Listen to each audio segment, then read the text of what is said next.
महाराज की जय। बोलो श्री नंगे निवासी सदगुरु भगवान की जय। बोलो अम्बाला वाले सदगुरु महाराज की जय। बोलो सारी संतन समाज की जय। सत्यम बोधमयम न रोममल्लम प्रत्यक्षमेव सर्वेश्वरम रत्नैर्मण्डित शीर्षयो प्रमुक्तम शुक्तांबरे शोभितम मुक्तामाल्यविभूषितं च हृदयं सिंहासने संस्थितं भक्तानां वरदं प्रसन्नवदनं श्री सद्गुरुं नौम्यहम् श्री सद्गुरुं नौम्यहम् बंदो चरण सरोज गुरु मुद मंगलागार जेहि सेवत नर होते हैं भव सागर से पार भव सागर से पार। गुरु जी के सिमरण मात्र से नाशत विघ्न अनंत ताते सर्वारंभ में ध्यावत सब संत ध्यावत सब संत। जय ही खोजत ब्रह्मा थके जय ही खोजत ब्रह्मा थके सुर नर मुनि और देवा कहत कबीर सुन साधुआ कर सतगुरु की सेवा कर सतगुरु की सेवा।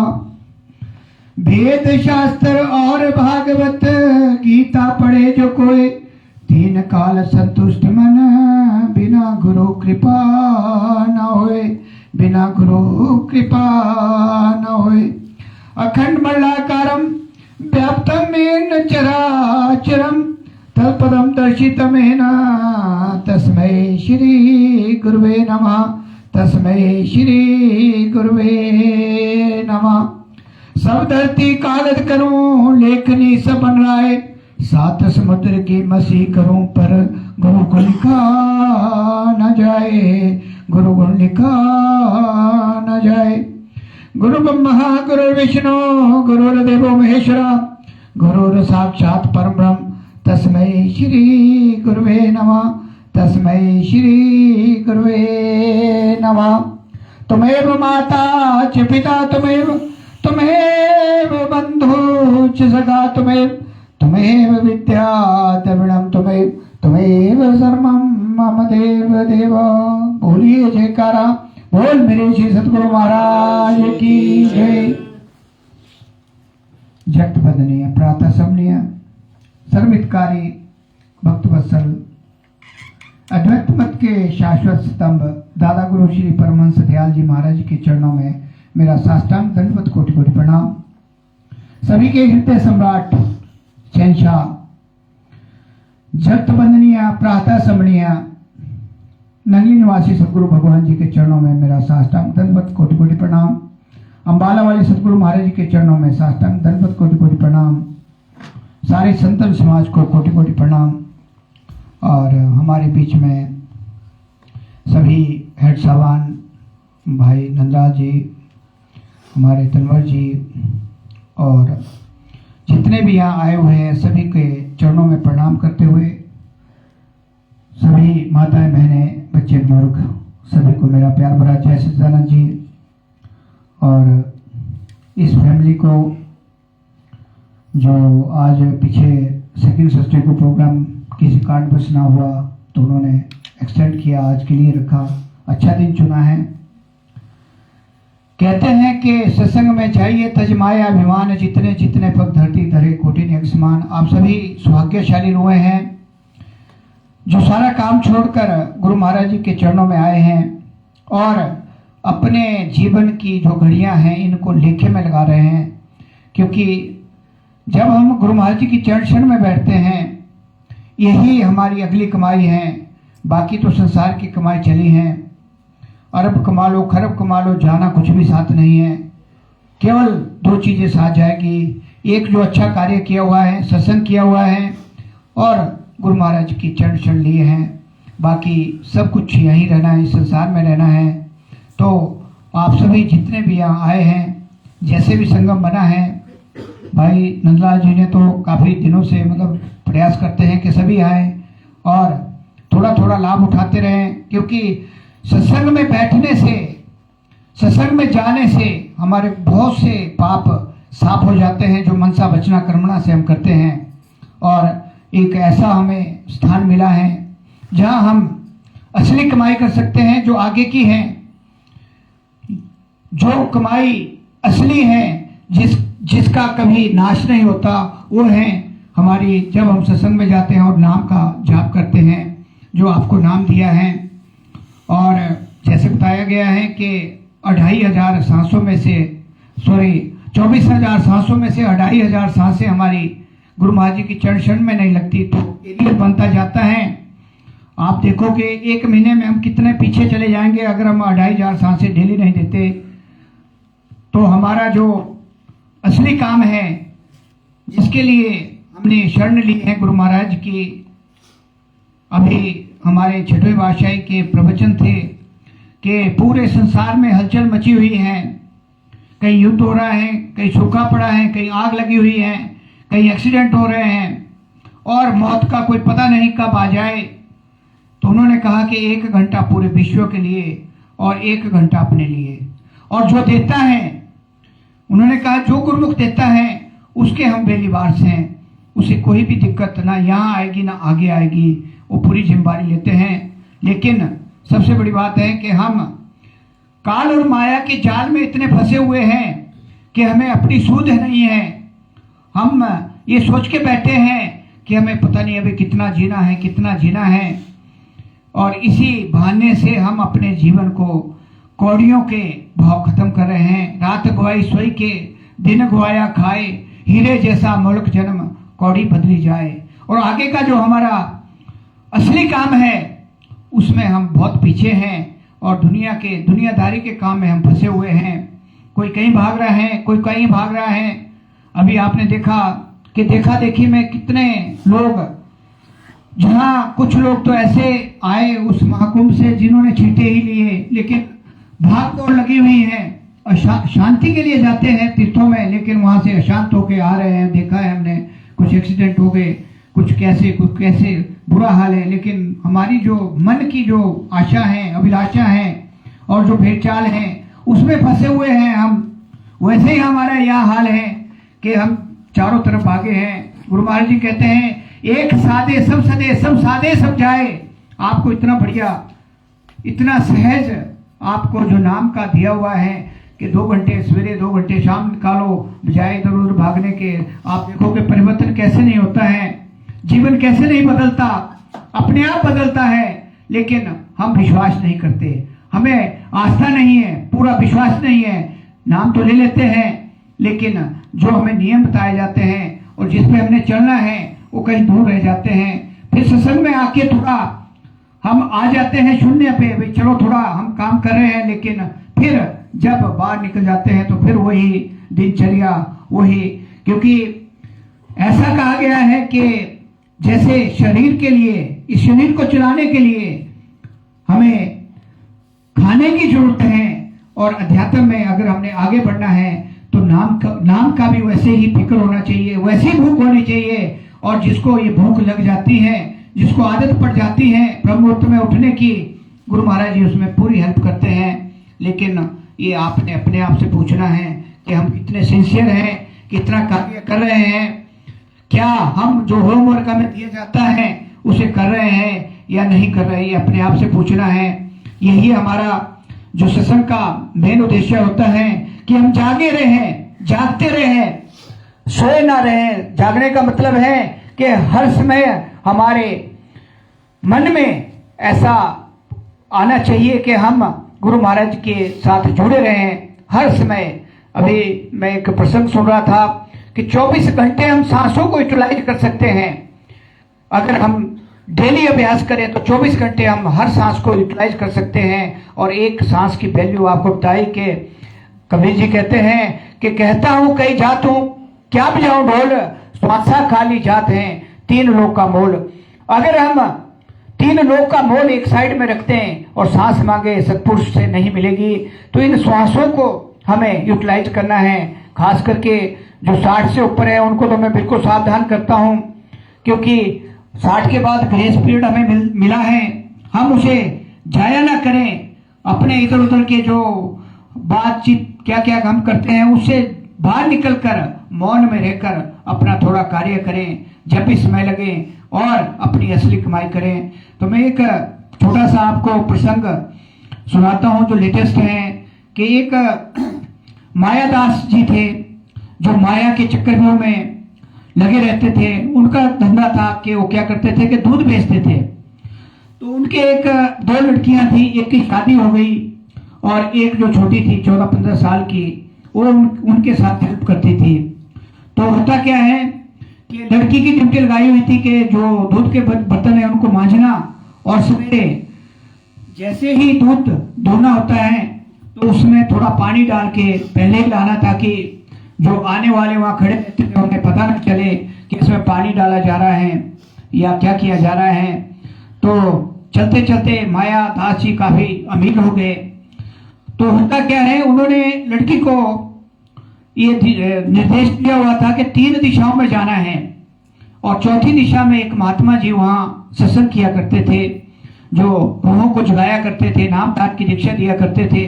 तो मायादास ने कहा कि उस तरफ नहीं जाना है, बाकी 3 दिशा जो है उसमें दूध बेचना है। वो अलग अलग उन्होंने जो थे जैसे क्लाइंट बनाए हुए थे तो वहां बेचते थे।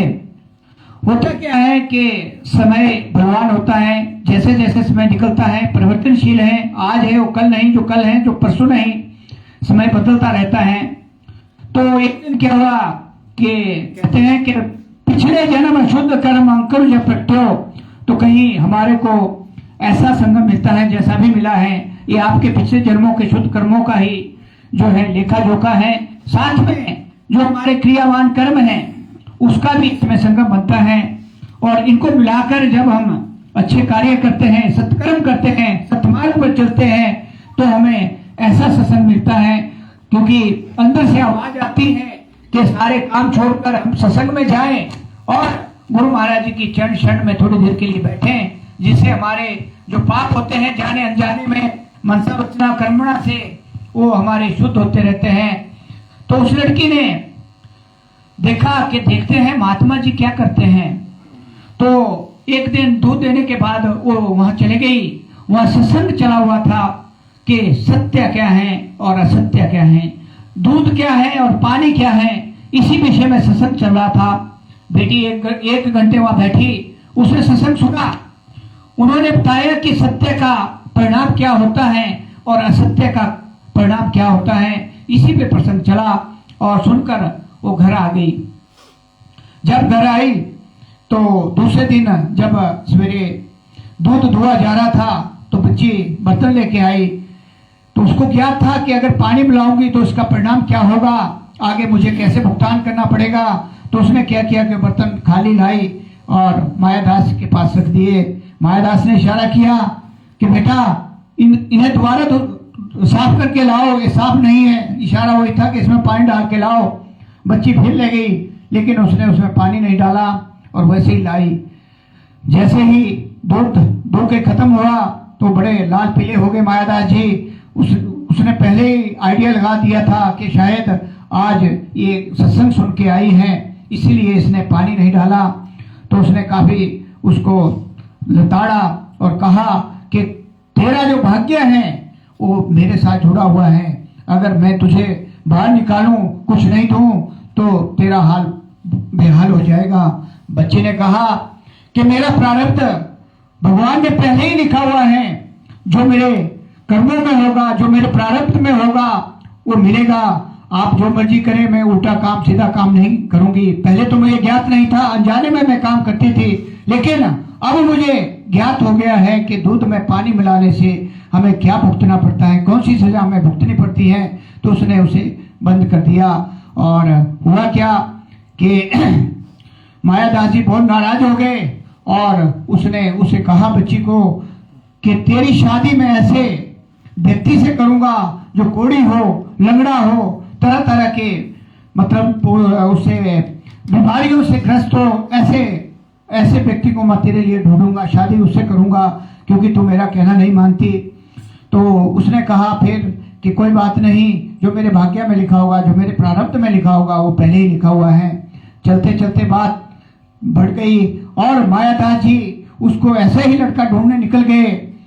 जो ये बात चल रही थी दोनों की, सत्संग और दूध पानी की, राजा जो था, जो वहां का राजा था जिसका नाम था लीलाधर, वो बीच बीच में आया करता था कि जनता कैसे मतलब चल रही है, कैसे मतलब उनको सारी चीजें मिल रही है या नहीं। उसका ऐसा काम था, क्योंकि वो काफी धार्मिक था राजा और लोगों की सेवा बहुत तन मन धन से करता था और साथ में दान पुण्य बहुत करता था। तो एक दिन वो भी वहीं कहीं जब वार्तालाप चल रही थी तो उसने कहीं बात सुन ली कि बच्ची क्या कह रही है और मायादास जी क्या कर रहे हैं, क्या कह रहे हैं। तो हुआ क्या कि जब वो लड़का ढूंढने चला गया मायादास, तो राजा ने अपने मंत्री से कहा कि मायादास और लड़की को हमारे महल में लाया जाए। तो मायादास तो घर में नहीं था, लड़की घर में थी, तो उसको ढूंढा गया और दोनों को राजमहल में ले जाया गया। तो वहां जब पहुंचे तो मायादास थोड़ा घबराया हुआ था कि इतने बड़े महल में मुझे क्यों बुलाया होगा, क्या बात हुई होगी। लेकिन उसने सीधा प्रस्ताव रखा कि इस लड़की का विवाह हमारे राजकुमार से हो। तो मायादास के पास कोई ऑप्शन नहीं थी। उसने कहा ठीक है, और इस तरह लड़की की शादी जो है राजकुमार से कर दी गई। तो होते होते जो है समय निकलता गया। मायादास ने अपना धंधा वैसे ही शुरू रखा, लेकिन लड़की जो थी वो सत्संग में जाया करती थी, सत्संग का लाभ उठाया करती थी। तो वहाँ सारी चीजें उसको उपलब्ध थी, संपन्न थे।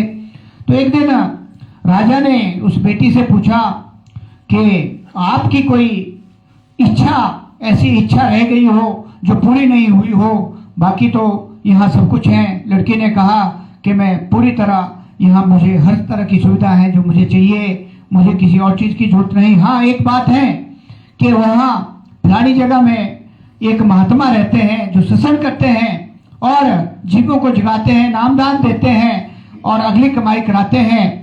तो मेरी ये इच्छा है कि उन महात्माओं को राजमहल में बुलाया जाए और उनका स्वागत किया जाए, क्योंकि उन्होंने ही मेरे जीवन को परिवर्तित किया है। मेरा पूरा जीवन बदल गया है उनके सत्संग से। थोड़ी सी घड़ी का मैंने सत्संग, वहाँ 1 घंटे का सत्संग सुना, उससे मेरा सारा ही जीवन बदल गया और आज मैं यहाँ महारानी बनी हूँ। तो मैं चाहती हूँ, मेरी यही इच्छा है कि उन्हें इस राजमहल में बुलाया जाए और उनका स्वागत किया जाए। तो उस महात्मा को पूरे आदर सत्कार के साथ वहाँ बुलाया गया राजमहल में। और फिर उसके बाद जो है सारी कहानी वहाँ चली कि आप क्या क्या करते हैं, कैसे जीवों को जगाते हैं, कैसे दीक्षा देते हैं, उपदेश देते हैं। और वहाँ जब आए तो जो राजा था और राजकुमार, उनको दंडवत प्रणाम किया और आशीर्वाद लिया। उसके बाद उन तीनों को जो है दीक्षा दी गई, नामदान दिया गया और इस प्रकार से उन तीनों का कल्याण हो गया। बाद में क्या कहा कि उस महात्मा को भी पूरे राज्य में सत्संग करने की इजाजत दी गई कि पूरे राज्य में सत्संग और नाम का ढिंढोरा पूरी तरह से चले। उसके लिए राजा ने उसकी पूरी हेल्प की और इस प्रकार से जो है पूरे राज्य का ही नक्शा बदल गया। तो 1 घंटे के सत्संग ने सारा ही राज्य जो है नाम और सत्संग में परिवर्तित कर दिया। तो आप में से जितने भी सत्संगी बच्चे हैं, बुजुर्ग हैं, माता हैं, बहनें हैं, जब हम इस मार्ग में चलते हैं तो कहा है हमारे गुरु महाराज जी ने कि 21 पीढ़ियां कहते तर जाती हैं। हम पितृ दोष, फलाना दोष लेकर पता नहीं कहाँ घूमते हैं, कहाँ दौड़ते हैं, कितना पैसा खर्च करते हैं, लेकिन नाम की कमाई नहीं करते। जो नाम की कमाई करता है और गुरु महाराज के चरण शरण में अपना सब कुछ निछावर कर देता है, तन मन धन से अपने को गुरु महाराज की चरण शरण में ले जाता है, तो उसको तीनों प्रकार के, यहाँ भी धन और बरकत और आगे की कमाई, तीनों प्रकार के जो है हमारे जितने भी कष्ट हैं, जितने भी हमारे प्रारब्ध में बने हुए हैं, उनको भी गुरु महाराज जी बदल देते हैं। लेकिन हमारी सबसे बड़ी कमी रहती है कि हम उन पे विश्वास नहीं करते और जो हमें नियम तय है उस पर नहीं चलते। और तीसरा, जो 2 घंटे हमें बताए गए हैं उस मार्ग पर हम पूरा नहीं उतरते। अगर हम पूरी तरह से दृढ़ता से इस कार्य को करेंगे तो मैं आपको गारंटी देता हूं कि हमने प्रैक्टिकल रूप में देखा है कि गुरु महाराज जी हमारी कितनी हेल्प करते हैं, पूरे अंग संग रहते हैं। जब भी बुरा वक्त आता है वहाँ भी हमारी सहायता करते हैं, और हमारे घर में भी, फाइनेंशियली भी, पढ़ाई में भी, और प्रोफेशन में भी ऐसे बहुत से प्रसंग अभी लेटेस्ट मैंने देखे जिसमें प्रोफेशन में जो नाम वाला बच्चा है बहुत आगे निकलता है, ऐसा मैंने देखा गया है। लेकिन हमें पूर्ण विश्वास के साथ नाम रूपी जहाज पे चढ़कर सवार होकर आगे बढ़ना है, तभी हमारे जीवन का कल्याण निश्चित है। तो हमें थोड़े से सत्संग से कितना बड़ा लाभ होता है, इसी पर ये जो छोटा सा दृष्टांत था कि हमें पूर्ण विश्वास करते हुए हमें नाम रूपी जहाज पर चढ़कर हमें अपना कार्य करना है। जो करेगा उसको फल मिलेगा। हमने तो प्रैक्टिकल रूप में देखा है, गुरु महाराज जी इतने दयालु हैं कि वो बड़े से बड़े गिरे हुए व्यक्ति को भी उन्होंने उस लेवल में पहुंचा दिया जहां हमें कभी सोचा भी नहीं था। ऐसे ऐसे दृष्टांत प्रैक्टिकल रूप में हमने देखे हैं और सुने भी हैं और चल भी रहे हैं। तो हमें इन पे पूर्ण विश्वास करके नाम रूपी जो आपको मिला है 2.5 अक्षर का, पोथी पढ़ी पढ़ी जगमुआ पंडित बयाना कोई, 2.5 अक्षर प्रेम के पढ़े सो पंडित हुए। आप सभी नाम वाले हैं और जो नहीं है उन्हें ले लेना चाहिए, क्योंकि ये जीवन बड़ा थोड़ा है और थोड़े ही समय में हमने यहाँ से कूच करना है। कहते हैं कि जीने की कला और मरने की तैयारी जो करता है जीव, जो जीते ही मरता है वो अपने उस निर्माण पद को पाता है। और जो थोड़ा बहुत करता है, कहा है कि पहले में सेवा, दूसरे में भक्ति, तीसरे में नाम, चौथे में निजधाम। 4 बार जन्म लेने के बाद हम उस अपने निजधाम में पहुंच जाते हैं। ऐसा गुरु महाराज जी ने पूरा हमें भरोसा दिया हुआ है और जिसको विश्वास है उसका कल्याण निश्चित है।